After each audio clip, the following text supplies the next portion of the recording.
ചില സ്ക്രിപ്റ്റുകൾ അണിയറയിൽ എഴുതപ്പെടുമ്പോൾ തന്നെ അതിൻ്റെ ക്ലൈമാക്സ് എന്തായിരിക്കുമെന്ന് കൃത്യമായ നിയമബോധമുള്ളവർക്ക് മുൻകൂട്ടി പ്രവചിക്കാൻ കഴിയും. രാഷ്ട്രീയ പകപോക്കലിൻ്റെ തിടുക്കത്തിൽ നിയമപുസ്തകങ്ങളിലെ വകുപ്പുകൾ നോക്കാതെ കള്ളക്കഥകൾ ചമയ്ക്കാൻ ഇറങ്ങി പുറപ്പെട്ടാൽ സംഭവിക്കുന്നൊരു ദുരന്തമുണ്ട്. അതാണ് നമ്മൾ ആലപ്പുഴ സെഷൻസ് കോടതിയിൽ കണ്ടത്. തികച്ചും നാടകീയമായ രംഗങ്ങൾ. നമ്മൾ കൃത്യം ഒരാഴ്ച മുൻപ് ഇതേ പ്ലാറ്റ്ഫോമിൽ ദ കോളമിസ്റ്റ് വഴി ഒരു വിശകലനം നടത്തിയിരുന്നു. അന്ന് VVIP സുരക്ഷാ പ്രോട്ടോക്കോളുകളെയും ഇന്ത്യൻ ശിക്ഷാ നിയമത്തിലെ അന്തർലീനമായ വകുപ്പുകളെയും മുൻനിർത്തി നമ്മൾ പറഞ്ഞ കാര്യങ്ങൾ അക്ഷരം പ്രതി വള്ളിപ്പുള്ളി തെറ്റാതെ കോടതി മുറിയിൽ സംഭവിച്ചിരിക്കുന്നു. രമേശ് ചെന്നിത്തലയുടെയും VD സതീശിൻ്റെയും അജണ്ടകൾക്കുമേൽ ആലപ്പുഴ സെഷൻസ് കോടതി കഴിഞ്ഞ ദിവസം അടിച്ചു കയറ്റിയത് ഒന്നൊന്നര പ്രഹരമാണ്. രാവിലെ തന്നെ സിംഗം ലുക്കിൽ ഇരച്ചു കയറിയ പ്രത്യേക അന്വേഷണ സംഘത്തെ കോടതി അക്ഷരാർത്ഥത്തിൽ ഓടിച്ചു വിടുകയായിരുന്നു. മുൻ മുഖ്യമന്ത്രി പിണറായി വിജയൻ്റെ സുരക്ഷാ ചുമതലയുണ്ടായിരുന്ന ഗൺമാന്മാരെ ഇല്ലാത്ത വകുപ്പുകൾ ചാർത്തി പൂട്ടാനിറങ്ങിയവർക്ക് കിട്ടിയ ഈ കനത്ത തിരിച്ചടിയുടെ പശ്ചാത്തലത്തിൽ ഇനി ഈ കേസിൽ എന്താണ് സംഭവിക്കാൻ പോകുന്നത്? കോൺഗ്രസും ലീഗും മെനഞ്ഞ ഈ നാടകത്തിൻ്റെ അന്ത്യം എന്തായിരിക്കും? മാറി മക്കളെ, ഇനി കളി നിയമത്തിൻ്റെതാണ്. രക്ഷാപ്രവർത്തനത്തിന് ബദലായി പ്രതികാര പ്രവർത്തനവുമായി ഇറങ്ങിയ രമേശ് ചെന്നിത്തലയുടെ ദൗത്യം ശിരസാ വഹിച്ചാണ് ആ പ്രത്യേക അന്വേഷണ സംഘം കോടതിയിലേക്ക് വലിഞ്ഞു കയറിയത്. എങ്ങനെയെങ്കിലും മുൻ മുഖ്യമന്ത്രിയുടെ സുരക്ഷാ ഭടന്മാരെ അകത്താക്കണം, അതിൻ്റെ പേരിൽ കോൺഗ്രസ് അണികളുടെ കയ്യടി നേടണം. അതിനായി അവർ എടുത്ത് പ്രയോഗിച്ച വകുപ്പ് എന്താണെന്നോ? ഭാരതീയ ന്യായ സംഹിതയിലെ ഏറ്റവും കടുത്ത നരഹത്യാ വകുപ്പുകൾ. പക്ഷേ നിയമം കൃത്യമായി വായിച്ചറിയുന്ന കോടതിക്ക് മുന്നിൽ ഈ പ്രത്യേക അന്വേഷണ സംഘത്തിൻ്റെ തള്ളലുകളൊന്നും വിലപ്പോയില്ല. കേസ് പരിഗണിച്ച ഉടൻ തന്നെ കോടതി ചോദിച്ച ചോദ്യങ്ങൾക്ക് മുന്നിൽ SITയുടെ ഉദ്യോഗസ്ഥർക്ക് മറുപടിയില്ലായിരുന്നു.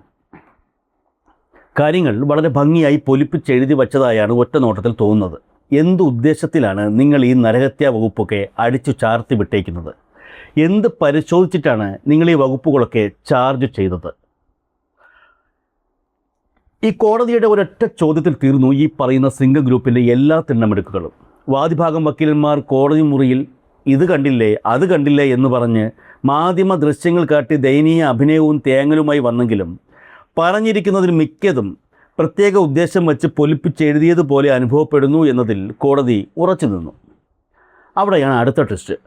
ഒരു നരഹത്യാ കേസ് ചാർജ് ചെയ്യണമെങ്കിൽ അതിന് കൃത്യമായ ഡിജിറ്റൽ അല്ലെങ്കിൽ ശാസ്ത്രീയ തെളിവുകൾ പോലീസ് ശേഖരിക്കേണ്ടതുണ്ട്. ഈ പറയുന്ന നരഹത്യാ ശ്രമം നടന്നുവെന്ന് പറയുന്ന വീഡിയോ ദൃശ്യം കൂടി കാണട്ടെ എന്ന് കോടതി ആവശ്യപ്പെട്ടപ്പോൾ അന്വേഷണ സംഘത്തിൻ്റെ മറുപടി എന്തായിരുന്നു? അത് പകർത്തിയിട്ടില്ല. കൺമുന്നിൽ കാണുന്ന മൊബൈൽ ദൃശ്യങ്ങളെ രാഷ്ട്രീയ താൽപ്പര്യങ്ങൾക്കനുസരിച്ച് വളച്ചൊടിച്ച് കള്ളക്കഥ മെനയാൻ നോക്കിയ UDF അജണ്ടയുടെ ആദ്യത്തെ ആണിയാണ് കോടതി അടിച്ചൂരിയത്. ഗുഡ് ബുക്കിൽ കയറിപ്പറ്റ നോക്കിയ ഉദ്യോഗസ്ഥർക്ക് കോടതി നൽകിയ ആ പ്രത്യേക പുരസ്കാരം കണ്ട് അണിയറയിൽ തിരക്കഥ എഴുതിയ സതീശനും ചെന്നിത്തലയും ഇപ്പോൾ തലയിൽ കൈവച്ചിരിക്കുകയാണ്. ഒരു VVIPയുടെ സുരക്ഷ എന്നത് ഏതെങ്കിലും രാഷ്ട്രീയ പാർട്ടിയുടെ താല്പര്യപ്രകാരം നിശ്ചയിക്കുന്ന ഒന്നല്ല. അത് കേന്ദ്ര ആഭ്യന്തര മന്ത്രാലയം കൃത്യമായ ഇടവേളകളിൽ പുറത്തിറക്കുന്ന ബ്ലൂ ബുക്ക് പ്രോട്ടോക്കോൾ അനുസരിച്ചാണ് പ്രവർത്തിക്കുന്നത് എന്ന് നമ്മൾ നേരത്തെ പറഞ്ഞിട്ടുണ്ട്. Z+ കാറ്റഗറി സുരക്ഷയുള്ള ഒരു VVIPയുടെ തൊട്ടടുത്ത് നിൽക്കുന്ന സുരക്ഷാ ഉദ്യോഗസ്ഥരെ പ്രോക്സിമേറ്റ് സെക്യൂരിറ്റി ടീം എന്നാണ് വിളിക്കുന്നത്. ഈ ടീമിൻ്റെ പ്രധാന ചുമതല എന്താണ്? VVIPക്ക് നേരെ ഉണ്ടാകുന്ന ഏതൊരു ശാരീരിക ഭീഷണിയെയും സെക്കൻഡുകളുടെ 100-1 സമയം കൊണ്ട് നിർവീര്യമാക്കുക എന്നത് മാത്രമാണ്. ഒരു മുഖ്യമന്ത്രിയുടെ വാഹനം ഓടിക്കൊണ്ടിരിക്കുമ്പോൾ അതിന് മുന്നിലേക്ക് ചിലർ ചാടി വീണാൽ അവിടെ പ്രതിഷേധമാണോ അതോ വധശ്രമമാണോ നടക്കുന്നത് എന്ന് വേർതിരിച്ചറിയാൻ സുരക്ഷാ ഉദ്യോഗസ്ഥന് ടൈം മെഷീനില്ല. കൺമുന്നിൽ കാണുന്ന ഭീഷണിയെ തടയുക എന്നത് അദ്ദേഹത്തിൻ്റെ ഔദ്യോഗിക ബാധ്യതയാണ്. ഭാരതീയ ന്യായ സംഹിത അനുസരിച്ചും മുൻപുണ്ടായിരുന്ന ഇന്ത്യൻ പീനൽ കോഡ് സെക്ഷൻ 96 മുതൽ 106 വരെയുള്ള വകുപ്പുകൾ പ്രകാരവും സ്വന്തം ജീവനോ മറ്റൊരാളുടെ ജീവനോ സംരക്ഷിക്കാൻ ഏതൊരു പൗരനും സ്വകാര്യ പ്രതിരോധത്തിനുള്ള അവകാശം നൽകുന്നുണ്ട്. ഒരു സാധാരണ പൗരന് ഈ അവകാശമുണ്ടെങ്കിൽ ഒരു VVIPയെ സംരക്ഷിക്കാൻ തോക്കും ലാത്തിയും നൽകി നിയോഗിച്ചിരിക്കുന്ന ഒരു സായുധ കമാൻഡോയ്ക്ക് അതിനുള്ള അധികാരം എത്രത്തോളം ഉണ്ട് എന്ന് നിയമം അറിയുന്നവർക്ക് ചിന്തിച്ചാൽ മനസ്സിലാക്കാവുന്നതേ ഉള്ളൂ. ഇത് തന്നെയാണ് കോടതി പറയാതെ പറഞ്ഞത്.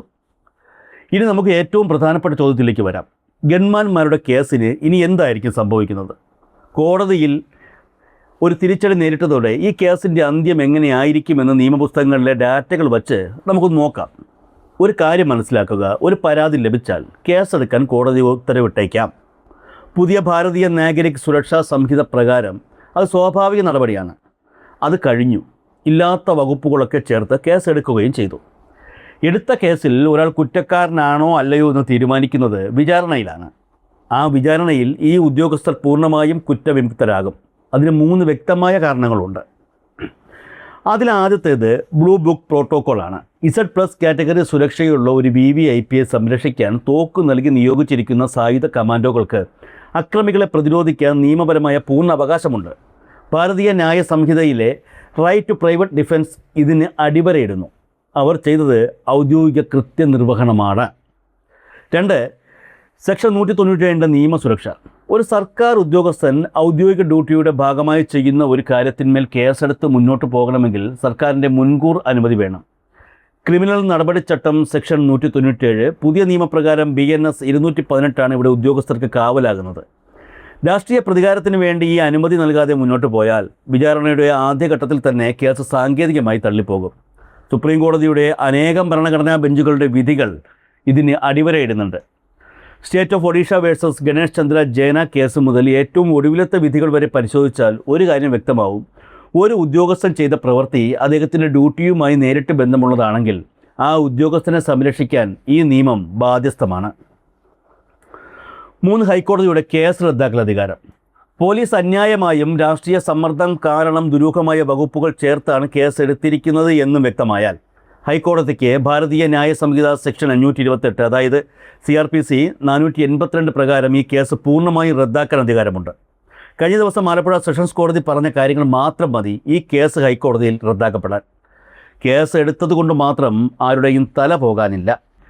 മനുഷ്യാവകാശത്തെക്കുറിച്ചും പോലീസ് ക്രൂരതയെക്കുറിച്ചും ഇന്ന് വലിയ ക്ലാസുകൾ എടുക്കുന്ന കോൺഗ്രസ് ലീഗ് നേതൃത്വത്തിൻ്റെ ഭൂതകാല ഡാറ്റകൾ കൂടി നമ്മൾ ഈ അവസരത്തിൽ പരിശോധിക്കേണ്ടതുണ്ട്. ചരിത്രത്തെ മറന്നുകൊണ്ട് ഒരു വിശകലനവും പൂർണ്ണമാകില്ലല്ലോ.